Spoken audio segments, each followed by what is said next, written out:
اعوذ باللہ من الشیطان الرجیم بسم اللہ الرحمن الرحیم سبحان ربک رب العزت عما یصفون وسلام علی المرسلین والحمد للہ رب العالمین۔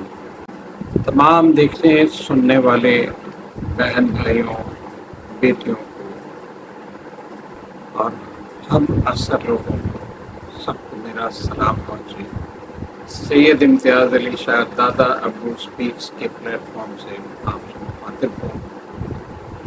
وہ کبھی میں بھول جاتا ہوں، وہ 4 چیزیں ہوتی ہیں جو سبسکرائب کرنا، لائک کرنا، بیل آئیکن دبانا اور اپنے کمنٹس سے مجھے مشرف مار کرنا، یہ ظاہر کرم ضرور کر دیا کیجیے اور اس سے مجھے کچھ نہ کچھ فائدہ ضرور پہنچے گا۔ آپ کی آرام مجھے ملیں گی، آپ کی قیمتی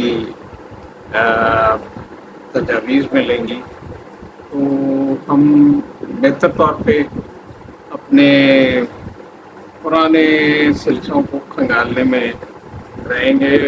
ایک چھوٹی سی چیز اس سے پہلے کہ میں آگے چلوں، میں اپنی زندگی کا ایک بہت چھوٹا سا واقعہ آپ کو بتاؤں۔ خاصا عجیب سا تھا۔ ہمارے محلے میں جہاں ہم رہا کرتے تھے، اس کا ایکچولی دادا صاحب کے ساتھ آگے ایک شاہ جہاں روڈ ہے، ذیلدار روڈ ہے، شاہ جہاں روڈ، اور اس کے بعد آگے موہنی روڈ ہے جو عام طور پہ زیادہ مشہور ہے۔ تو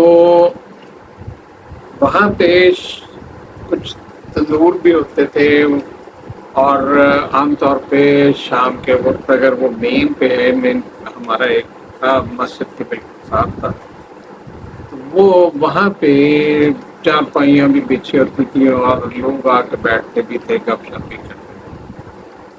ہم اپنے دوستوں کے ساتھ بھی کبھی وہاں بیٹھ جاتے تھے۔ میرے ایک دو دوستوں کے ساتھ گپ شپ چل رہی تھی کہ کل ہم نے کون سی نئی جو ہے اوے فرام دی اسٹڈیز کون سی ایسی حرکتیں کریں۔ ہمیں نہیں پتا تھا کہ ہمارے ساتھ دوسری طرف جو کیے ہوئے صاحب بیٹھے ہوئے ہیں وہ کون ہے، لیکن جب انہوں نے مخاطب کیا تو پتہ چلا کہ وہ کون ہیں اور کون تھے۔ لیکن یہاں اصل ان کا ذکر کرنے کا ایک مقصد ہے جو میں ابھی آپ کے گوشت گزار کروں۔ وہ بہت تنگ کرتے تھے لوگوں کو راتوں، خوب ڈرنک کی ہوتی تھی اور شور شرابہ، گاڑی گلیوں میں تیزی سے، الحمدللہ گلیاں کھلی تھیں، وہ سلسلہ اچھا تھا، تو وہ مطلب لگے رہتے تھے۔ انہوں نے جب ہماری باتیں سنی تو ایک رخ ہماری طرف کیا اور کہنے لگے کہ مجھے تو آپ جانتے ہی ہیں۔ بالکل 100%۔ کہنے لگے کہ جو کچھ آپ کی زندگی میں اس وقت ہے نا، اس سے فائدہ اٹھائیں، اس کو مت ہاتھ سے جانے دیں۔ اگر آپ نے یہ جو کچھ آپ پلان کر رہے ہیں، اگر اس طریقے سے آپ پلان کرتے رہے اور اسٹڈی سے دور چلتے گئے تو کام تو اچھا نہیں رہے گا۔ پھر آپ میری طرح نہ بن جائیں۔ میں جانتا ہوں، میں آپ سب لوگوں کو راتوں کو بہت تنگ، مجھے اچھا بھی نہیں لگتا، لیکن اب پتہ نہیں کب یہ مجھ سے چھٹے یہ سارا سلسلہ۔ نہیں، ہر آدمی کو پتا ہوتا ہے کہ وہ غلط کر رہا ہے تو غلط ہے اور وہ چھوڑنا بھی چاہ رہا ہے۔ تو اس کے بعد انہوں نے کہا کہ ایک کام کریں، آپ کو تو میں نے، مجھے اس ڈائریکٹ مخاطب ہوا، آپ کو تو میں نے کرکٹ کھیلتے دیکھا ہے، آپ اس کے ریاض شاہد کے بھائی کے ساتھ کرکٹ کھیلتے ہیں۔ ریاض شاہد جو آپ شاید ذہن میں ہو، شان کے والد مرحوم ہیں تھے، اور وہ اسی ہماری نیکسٹ اسٹریٹ میں رہائش پذیر تھے۔ ان کے گھر کا نام تھا قصر دل اویس، ایسا بڑا گھر تھا ماشاء اللہ، الحمدللہ، اللہ تعالیٰ سب کو نصیب کرے۔ وہ اس سلسلے میں انہوں نے جب مجھے کہا تو میں نے کہا کہ ہاں۔ کہنے لگے آپ ایک کام کرو، آپ لوگ میرے پاس کل آ جانا میری اس دکان پہ، وہ سریا بیچنے کا اب یہ بلڈنگ مٹیریل کا یہ سارا کام کرتے تھے. اور کہا کہ کل سے آپ کی سب کی کرکٹ کا خرچہ میری طرف. لیکن آپ نے کرکٹ کھیل لی، یہاں اس طرح بیٹھ کے پلاننگ نہیں کرنی. کرکٹ کھیلنی ہے، اسٹڈی کرنی. اتوار کے دن آج جس جگہ پہ مینار پاکستان ہے اس جگہ بالکل وہ خالی بہت بڑا منٹو پارک اس کو کہتے تھے، اور وہاں پہ قرارداد پاکستان بھی پیش ہوئی. تو وہ کہنے لگے کہ اس جگہ پہ آپ جاتے ہیں ہر سنڈے، اور خاصا آپ کو دقت ہوتی ہوگی اپنے سارے پیڈ وغیرہ اور یہ وہ اٹھا کے لے جانے میں. میں ایک رکشے والے کو بڑا شوقین ہے کرکٹ کا، میں نے کہا جی ہاں وہ میں جانتا ہوں، اس کو بہت زیادہ شوق ہے، اور وہ کبھی کبھار دن میں چکر لگا لیتا ہے سنڈے. اگر نہیں کبھی کبھار نہیں، وہ پورا دن آپ کے لیے مخصوص ہو. وہ جانے اور میں جانے.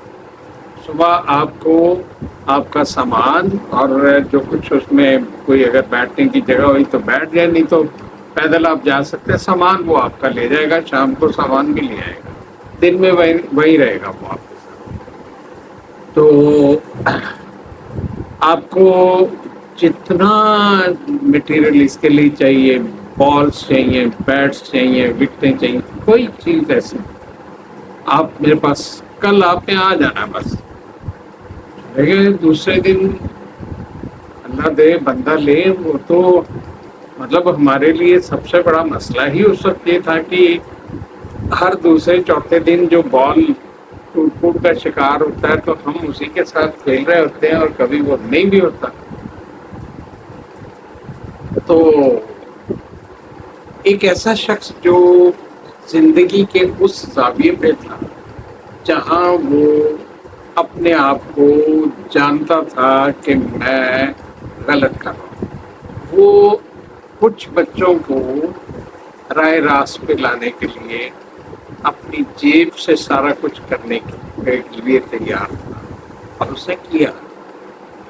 اس نے یہ سارا کچھ کیا، اور ہمیں ہر سنڈے کو وہ رکشہ اویلیبل ہوتا تھا، اور اس میں وہ سارا سامان ہم ایک دفعہ رکھ دیتے تھے بڑے آرام سے، پھر چین کرنی کرتے ہوئے. اتنا پیدل چلنا تو ہمارے لیے کبھی بھی مشکل نہیں تھا. وہ آج کا دور نہیں تھا، اس دور کا تو معاملہ ہی ڈفرینٹ. تو اس طرح وہ چلتے چلاتے یہ معاملات جو تھے وہ ہماری زندگی کے بالکل سمجھ ہم نے بہت سی چیزیں چھوڑ. بہت زیادہ یہ تھا کہ مغرب کے قریب ہم پہنچتے تھے، اگر کرکٹ کھیل رہے ہیں یا کسی جگہ اسٹڈی کرنے کے لیے گئے تو مغرب ہم نے اپنی مسجد میں پڑھنی ہوتی تھی. فجر صبح مارننگ واک وغیرہ جاگنگ کرتے تھے، تو وہ دادا صاحب راستے میں ان کی کا مزار آتا تھا، اور مسجد ان کی اس میں جا کے پڑھ لیتے تھے. سورہ یاسین پڑھی، اور اس کے بعد آ گئے. اور اس میں بھی پھر بعد میں ایک بہت خوبصورت اضافہ ہوا تھا. ایک قاضی عبدالنبی کوکب ہوتے تھے، مشرق اخبار میں لکھا کرتے تھے. وہ ان کے ڈیلی اس میں وہ آتے تھے مضامین اور کالمس جو بھی لکھتے تھے. وہ بہترین نالج تھا ان کے پاس، چھوٹے سے کٹ کے منجنی سے دبلے پتلے. اور آپ کو یقین کریں مسجد کا صحن چند دنوں میں اس طرح بھر گیا تھا جیسے لوگوں کو اس چیز کی تلاش تھی کہ کوئی ہمیں بتائے، اس میں کوئی ہمیں یہ اس کی تفسیر دے قرآن میں. اس سے کہ ہم پڑھ لیتے ہیں تو اس کی تفہیم اور تفسیر سے تو ہم دور رہتے ہیں. وہ ذرا معاملہ ایسا تھا.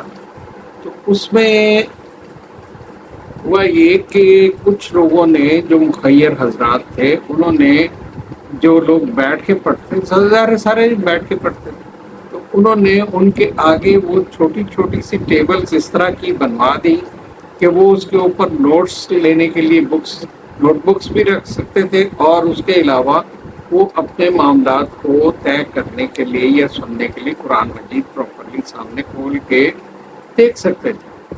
اور یہ وہ چیز ہے جو جس نے مجھے آج کہیں سے یہ یاد پڑی، تو میرے ذہن میں آیا کہ ہم کسی کے ظاہری کردار پہ مت جائیں۔ یہ ضرور ہوتا ہے کہ ہمیں اس فیلنگ ہوتی ہے، لیکن وہ کردار کا وہ شخص کیا تھا، اللہ تعالیٰ کی ذات اس کو حفظ و امان میں رکھے، اگر وہ زندہ ہے تو خوش رہے، اور اگر وہ اس دنیا سے جا چکا ہے تو اللہ تعالیٰ کی ذات اس کو اس کی معافی دے، جو چیزیں اس نے غلط کی اور جو اس نے نیک کام کیے۔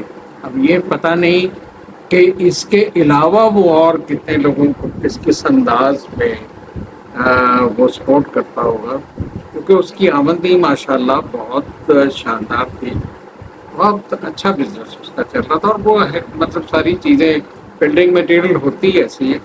اور اس چیز نے مجھے آج فیل کروایا کہ وائی ناٹ ایک ایسے آدمی کا ذکر بھی کیا جائے جو ایک لحاظ سے جیسے کہتے ہیں کہ ایک خاموش مجاہد تھا، جس نے دیکھا کہ میرے محلے کے یہ بچے ابھی تک کسی ایسی الجھن میں نہیں ہیں، لیکن اب بھی الجھن کی طرف جانا، تو بیٹر ہے ان کو اس میں بزی کر دو۔ اس میں دوسری چیز جو میں نے محسوس کی وہ یہ ہے کہ ہم اپنی جو نسل ہے، جو بھی آئندہ ہر ایک کے گھر میں ایک آئندہ نسل پل رہی ہے، وہ پل شروع سے ایسا ہے، آئندہ بھی قیامت تک ایسا رہے گا۔ ہم ان کو ان کے ایکٹیویٹیز کو دیکھیں اور ان کو کسی طرح ایسے معاملات میں بزی کریں جس سے ان کا تعلق اپنی اس سے جڑا رہے، ایجوکیشن سے، اور وہ اپنے آپ کو بزی بھی رکھیں، اور جو ایکٹیویٹیز ہوں وہ بڑی پازیٹیو ہوں۔ میں نہیں جانتا یہ آپ کو کے لیے دلچسپی کا باعث بن سکتی انفارمیشن یا نہیں، لیکن میرے لیے اس کو نگلیکٹ کرنا، جب یہ یاد آ گئی میرے لیے نگلیکٹ کرنا بڑا مشکل تھا۔ میں نے اس کو اپنے نوٹس میں تھوڑی سی جگہ دی کہ یہ مجھے ذکر کرنا چاہیے، کیونکہ دنیا ایسے بہت سے لوگوں سے بھری ہو جو کسی نہ کسی طریقے سے، اب جیسے میں نے پہلا ایک سفر کیا 1000 کلومیٹر کا لیبیا میں بنغازی سے ٹرپلی، تو میں نارملی سفر کے دوران یا تو بالکل کچھ نہیں کھاتا ہوں یا بہت ہی لائٹ، تو وہ جو گاڑی جا رہی تھی اس کا اونر، یہ 9 سیٹر مرسیڈیز تھی، اپنے پہلے ٹرپ پہ تھی، اس لیے اونر بھی ساتھ، تو اس نے دیکھا کہ میں گاڑی میں بیٹھا ہوں اور وہ سارے لوگ تو اتر کے لنچ کے لیے چلے گئے ہیں، تو اس سے مجھے آ کے کہا کہ تھوڑی سی اس نے اشارے بازی سے بات کی، اور پھر اس کے بعد ہم نے ایک دوسرے کی باتیں سمجھی۔ اس نے کہا کہ بھائی یہ ممکن ہی نہیں ہے کہ میری طرف سے تمہیں دعوت ہے، میں تمہیں لنچ کروں۔ میں کہا نہیں یہ میں پے کروں۔ اس نے کہا نہ، سوال ہی پیدا نہیں تھا، میں دعوت دے چکا ہوں نا۔ تو مطلب اس نے کہا، جب میں نے کہا کہ مجھے بہت تھوڑا تھی، اس نے کہا نا، وہ تمہارے اصول تمہارے پاس، آج تم میرے مہمان ہو اور ہم یہاں۔ پھر اس نے مجھے پہلی دفعہ میں نے وہ جو گہوا ان کا ہوتا ہے ٹف، بڑا ہارڈ، لیکن میں نے پیا، اور اس کے اندر وہ خلوص، وہ پیار، محبت، وہ ساری چیزیں تھیں۔ اور پھر ایک ایسا رمضان بھی آیا تھا، روزے بھی آئے، جس میں اس سے ایک 200 کلومیٹر پیچھے جہاں میں اس وقت تھا، ہمیں کچھ احباب نے مغرب کے وقت روکا اور انہوں نے کہا کہ آپ کے لیے ہم نے علیحدہ گھر سے کھانا منگوایا ہے، افطار کر کے کھانا کھا کے جانا ہے۔ جزاکم اللہ خیر۔ میں انشاءاللہ پھر وہ حضرت عائشہ کے بارے میں پھر بات کرتے ہیں۔ آپ کا بہت بہت شکریہ۔ اللہ تعالیٰ آپ کو، آپ کے لیے آسان کرے، آسانیاں آپ کے اوپر نازل فرمائے، آسانیاں بانٹنے والا بنائے۔ میرے لیے دعا کیجیے گا، میں آپ کے لیے دعا کروں گا۔ جزاکم اللہ خیر۔ اللہ